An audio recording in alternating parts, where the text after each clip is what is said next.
All right, Shalom. I want to start by giving all praise, honor, and glory to you. How about Shema Shabbat, Shema Dash, the bonus to the apostles and elders of Great Millstone. And Shalom to all that I come out of pushing word of sincerity and truth. It's Brother Bars off from Great Millstone, Atlanta. And I'm back at it with another article, or for the most part, information to elaborate on, the Wikipedia about the artifacts in biblical archaeology, Esau, through his archaeology, he knows for a fact that we're the Israelites. He's dug aggressively throughout all parts of the earth, from North America, South America, the Asiatic lands, Asia Minor, Asia Major, which, like I said, is the Asiatic lands, Europe, and as well as Africa. They hit these continents very aggressively, and they found an enormous amount of significant data to show who is who, because when you deal with artifacts and you deal with ancient relics, busts, reliefs, which you can look, of course, for brothers that aren't familiar, look those things up, which are paintings, ancient frescoes, and things of that nature, that's infallible evidence, but ultimately, above all that is the spirit of faith. When Yahweh Shah was talking to the disciples, such as Peter, which he spoke to all of them, but he spoke about who do you believe I am, and they didn't go through the artifacts and relics and things of that nature. They went through the spirit of Yahweh Shema Shah. They knew he was great by the works that he performed, and ultimately the spirit he came with, which the healings and miracles alone showed them. That's why, they believed. And Peter spoke about how he believed that he was the Messiah. He was the Son of the living power. But, this does further also elaborate, because it is artifacts that's very important and correlates with biblical literature to show that the Bible extensively is accurate, whether historically, biblically, from biblical chronology, to artifacts, archaeology. It is science.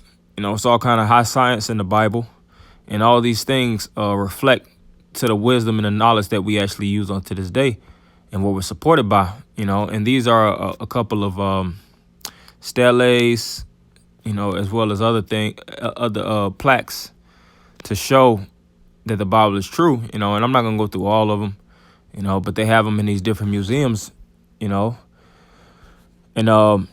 one thing with the museums, when the museums were really started, it started with this guy, Alexander the Great.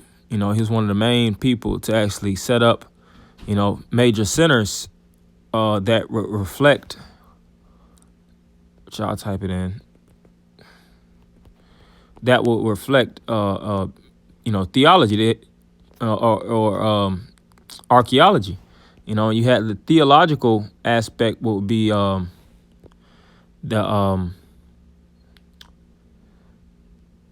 gonna have to look it up. It slipped my mind right now, but they had the Pantheon. The Pantheon, which the Pantheon was means all God. Pan is all, and Theos, it was all gods. And these different, when Alexander and these individuals reigned, they established these major centers that were based and centered around all the other nations. You see, and here's an example right here. The location is Regis the Circus Flaminus, which was in Rome. It speaks about Agrippa and these individuals. See, it was Pantheon is a temple of all the gods, because they would go to these different temples, desecrate them, such as the Ark of Titus. That was a desecration of the temple, and they would take the temple pieces and the relics, and they would stash and hoard them in these different museums, which museums are no more than major centers of thievery, where they stole relics from all over the world and they housed them and basically a big location for all to actually look and view their history, but not to actually have full access onto. If you steal from a museum, that's a federal crime. Museums are federal property. Is property of the the country that you live within. And the ones that run the country are the ones that stole from the others. But like I said, I'm not gonna really go through the full scale of this. The origins of the museum. But it goes back to Greek and Rome. I just wanted to really highlight the archaeology that's based and centered in these museums. And you have the most important I wanted to go through was Merneptah Stele, which is in the Cairo. It says, while alternative translations have been put forward, the majority of biblical archaeologists translate a set of hieroglyphs on line 27 as Israel, such that it represented the first documented instance of the name Israel in the historical record and the only record in ancient Egypt, and is located in the Cairo Museum. But Jake doesn't have access to go to these places, but that's why we have to move off of pure faith, man. And there's a number of steles and plaques, and records to show and represent us being the Israelites, and that's what all tribes, the different tribes of Israel have some type of representation to show that they're Israelites, and we know about Gad, Gad and their backcrete stones, the different stones and plaques that are in these museums, and it shows that they're the Israelites. But you have also the Mesha Stele, which I'm gonna go into it. It says describes the victories of Moabite King Mesha over the house of Omri, king of Israel. It bears the earliest certain extra biblical reference to the Israelite God Yahweh, and as we know, Yahweh. And French scholars Andre Leomore's reconstruction of a portion of line 31 is correct. The earliest mention of the house of David, kingdom of Judah, one of the only two known artifacts containing the Moabite dialect of Canaanite gods. You see, and that's an important stele, and it's located in Jordan. And that's foolproof, and it's in a Moabite language, which we know the Moab is Chinese, but they originally spoke Hebrew, because everybody came out of Shem, and you have the black obelisk of Shalmaneser, which what you go into that goes into Jehu actually bowing down unto Shalmaneser III, and they have the cuneiform. And you can see the three. If you actually go into these plaques, some of them you have to actually get a closer view to actually fully see it. And you'll see like the three individuals actually bowing down unto the king, bringing him different, gifts. And they say Jehu was in the midst of them, But this isn't, Esau doesn't teach you this in his school systems. He doesn't really get into the details of this, which it was discovered in Nimrud, Iraq. And Nimrud, that location is named after Nimrod. All right? Because Nimrod, he in the Bible, he's the one that put all the people together. You see?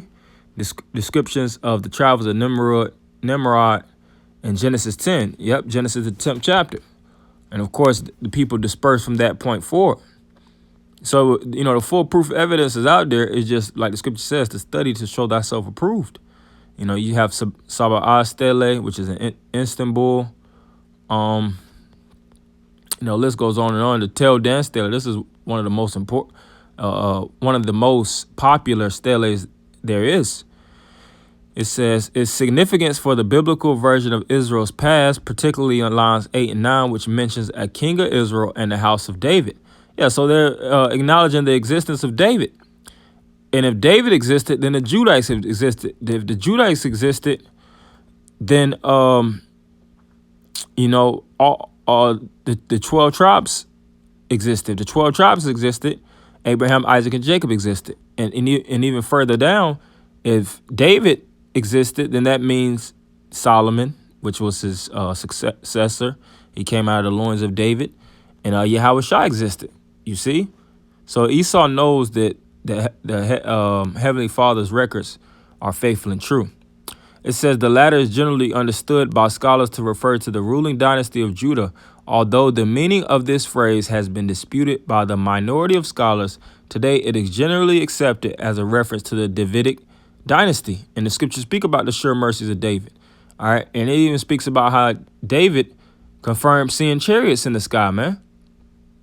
You know, so when it comes to what Esau has evidence of, he have evidence of these men actually existing, and these men have evidence of divine practices that took place in their time, you know, and we know these things that happen now because the scriptures speak about how the prophets are subject unto the prophets. You see, the spirit of Yahweh Shema Shai, you know, is working on a divine level. This is Proverbs 28:5. Evil men understand not judgment, but they that seek the Lord understand all things. You know, and it's coming to pass that we're having a full understanding of this truth because it was a time where this truth was shut up. You know, scriptures speak about how faith will be barren, but this is when faith is actually flourishing on a extremely divine level, and Esau can't stop it. You know, that's why even in California, I remember them speaking about it months back, that they was going to try to ban Bibles, you know, out of the state. Because the truth is here. That's the reason, man.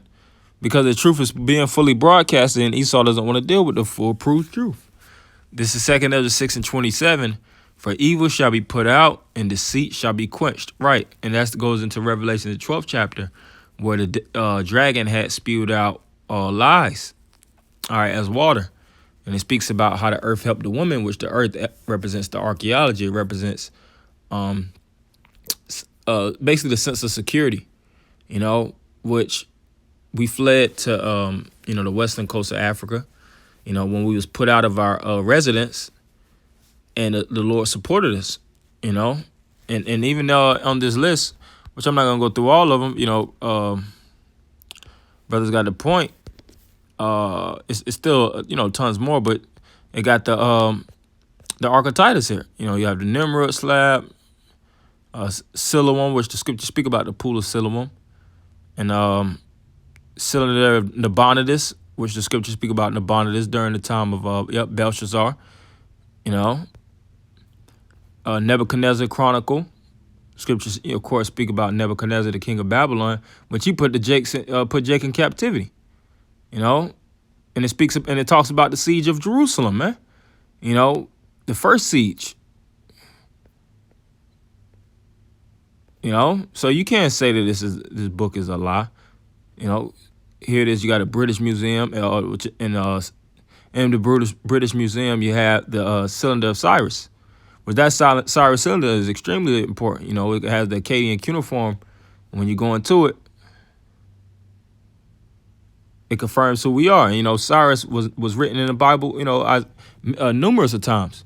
And Cyrus had a strong connection with the Israelites. Even when you read Isaiah, the 45th chapter, it speaks about how Cyrus was basically going to be a redeemer unto the children of Israel. If I'm not mistaken, it's Isaiah 45, you know?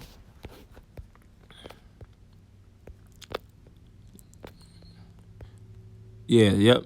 It says, thus saith the Lord to his anointed, to Cyrus, whose right hand I have holden, to subdue nations before him. And I will loose the loins of kings, to open before him the two-leaved gates, and the gate shall not be shut.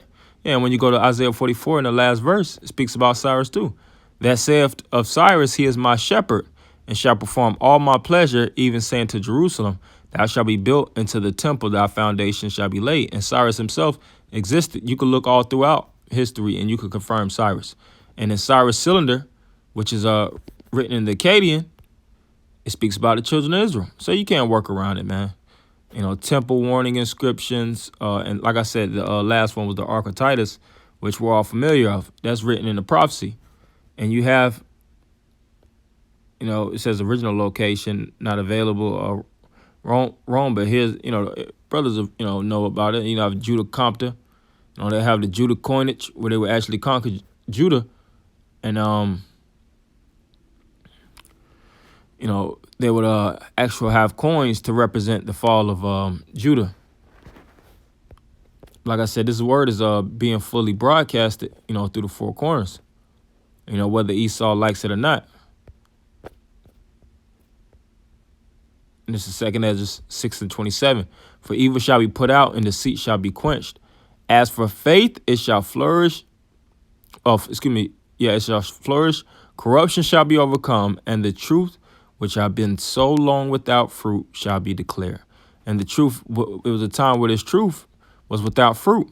The evidence wasn't being fully broadcasted, but it's being broadcasted now through way of the internet, and we're casting the word abroad. So that's all I had for Akim. Hopefully, brothers, edify them and by giving all praise, honor, and glory to Yahweh by Shem, Yahweh Shah by Shem, Rakakadash. To the apostles and elders of Great Millstone. Shalom, Akim.